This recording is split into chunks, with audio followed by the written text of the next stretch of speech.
Welcome to The Explainer. I am absolutely thrilled to have you here today because honestly, we are looking at something truly mind-bending. Have you ever felt like there's, I don't know, a secret set of rules, almost like a hidden computer code running in the background of everything around us? From the words we speak to the myths we share, right down to the way we understand our very culture? Well, today we're decoding that matrix. We're exploring structuralism, the groundbreaking theory that claims human culture is just one massive system of interlocking signs. And we're going to give you the master key to read it. Okay, let's dive into this. Take a second and think about your absolute favorite blockbuster movie, and then think about your favorite fantasy novel. Have you ever wondered why every story you love feels secretly identical beneath the surface? Or think about this.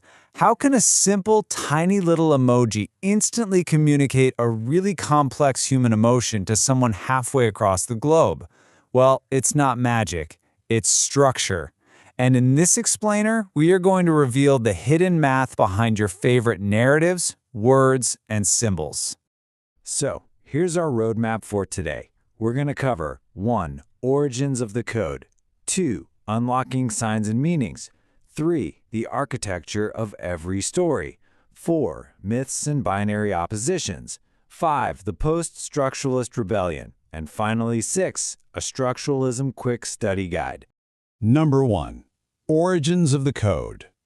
So, it all kicks off back in 1916 with a Swiss linguist named Ferdinand de Saussure.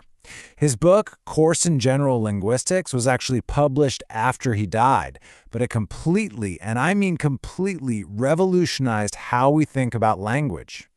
Fast forward to the 1950s, and this brilliant wave of French thinkers realized something massive. They thought, wait a minute, if language is just a system of underlying rules, isn't culture just a language too?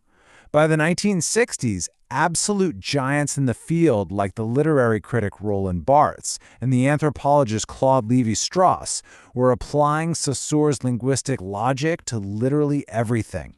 We're talking everything from professional wrestling matches to ancient mythologies. Number 2.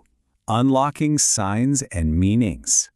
Saussure argued that language is made up of what he called signs. Now, a sign is essentially like a coin with two sides. On one side, you've got the signifier. This is the physical, tangible thing. It's the sound you make with your mouth or the literal ink marks you write on a page. On the flip side is the signified. This is the concept, the mental image, the actual idea that pops into your head when you encounter that signifier. And together, boom, they create meaning. Now, what's really interesting about this slide is how it perfectly illustrates what Saussure called the arbitrariness of the sign. Think about the letters D, O, G, or even just a cute little dog emoji. That is your signifier. Then you have the signified, which is your mental image of a furry barking pet. Structuralism points out something wild. There is absolutely no natural inherent reason why the sound dog should connect to that actual animal. It's entirely arbitrary. It literally only works because society agreed on a system of rules. Number 3. The architecture of every story. Structuralists argued that in literature and in culture, meaning is completely relational. A word, a character, a plot twist, none of that has meaning all on its own. It only means something in relation to everything else in the system. The French terms they use for this are absolutely crucial. Structuralists don't really care about the individual, isolated utterance, what they call parole. No, they care about the overarching rule book of the system itself, the Langue. Think of it like a giant game of chess. They aren't interested in just one single move you make. Actually, scratch that. They don't just ignore the move. They want to decode the fundamental rules of the board that make your move possible in the first place. Let's look at a really fun example of studying the Langue of a narrative. A theorist named A.J. Greimas developed something called the actantial model. He claimed that beneath the surface, pretty much all stories use the exact same 6 structural roles.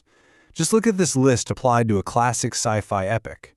You've got the subject, the farm boy hero, the object, defeating the evil empire, the sender, the rebel princess, the receiver, the galaxy, the helper, a wise mentor or maybe a roguish pilot, and the opponent, a dark lord. Sound familiar, right?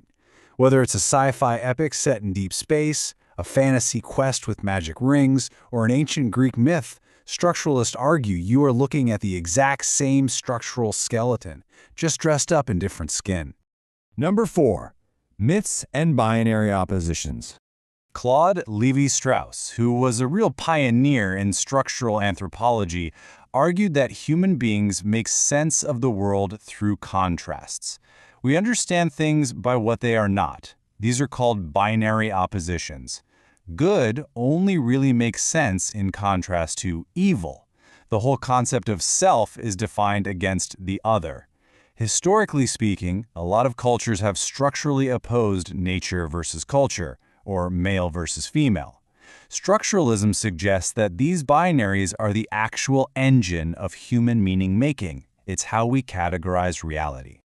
And hey, these aren't just dusty ancient concepts. Look at how these binaries decode our modern myths today.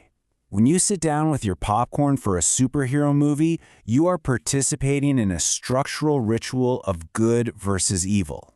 A big sci-fi blockbuster is almost always a meditation on nature versus technology. And classic westerns? They are fundamentally built on the binary of wilderness versus civilization.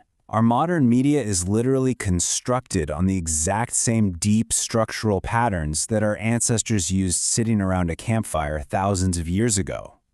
Number 5. The post-structuralist rebellion.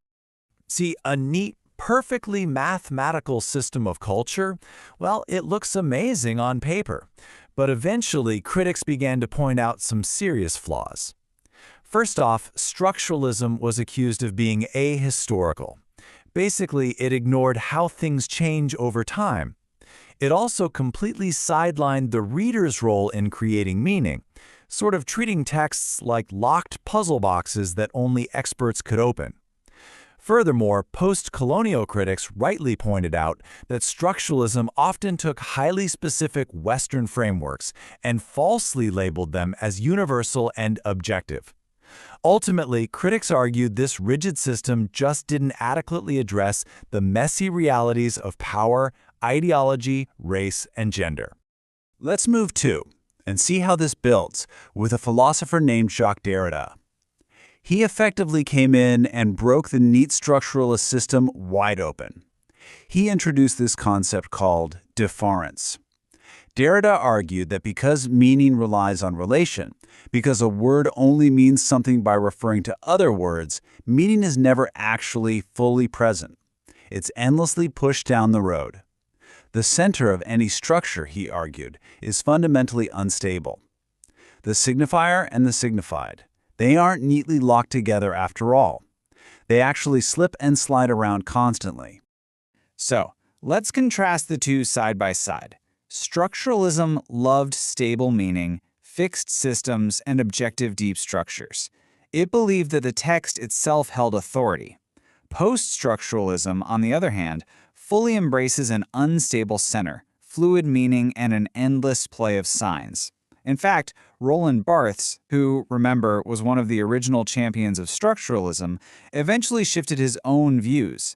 He famously wrote an essay called The Death of the Author, arguing that the author's intended structure doesn't matter nearly as much as the reader's own interpretation. Talk about a plot twist. Number 6. Structuralism Quick Study Guide. So the crucial point is really captured right here in these 4 bullets. If you remember nothing else from this explainer, grab onto these core principles. 1. Meaning is relational, not natural. Words and symbols only work because of the larger system they sit inside. 2. Structuralists privilege the Langue, the system itself, over Parole, the individual utterance. 3. They focus on the Synchronic, which means studying a system frozen in one moment in time rather than the Diachronic, or how it changes historically. And 4.